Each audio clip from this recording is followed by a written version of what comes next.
బూడిద గుమ్మడికాయ హల్వా చేసుకుంటున్నానండి. చెక్కు తీసి తురుముకున్న తర్వాత గట్టిగా పిండి నీళ్ళని నెయ్యిలో ఫ్రై చేసుకుంటున్నానండి.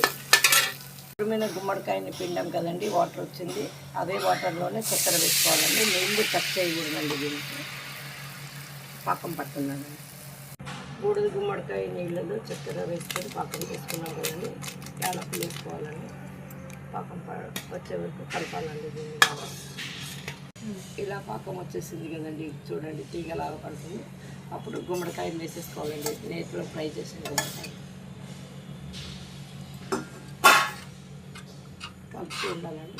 కోవా కిస్మిస్ కూడా వేసి కలిపేసుకోవాలండి. కోవా వేసుకోవాలండి. సగం బూడిద గుమ్మడికాయకి 1/2 కిలో కోవా వేసుకుంటున్నానండి నేనైతే. మీకు నచ్చినంత మీరు వేసుకోవచ్చు. కోవా వేసిన తర్వాత ఇలా ఉడికేదానికి వదిలిపెట్టాలండి. బాగా ఉడికిన తర్వాత తీసి గాజు జారులో వేసి పెట్టేసుకోవాలండి. ఫ్రిడ్జ్లో రోజు 2 స్పూన్ పిల్లలకి తినిపిస్తే మెదడు బాగా పనిచేస్తుందండి. పిల్లలకి దగ్గర పడిపోయిందండి. బూడిద గుమ్మడికాయ హల్వా రెడీ. మీరు కూడా ఒకసారి ట్రై చేయండి.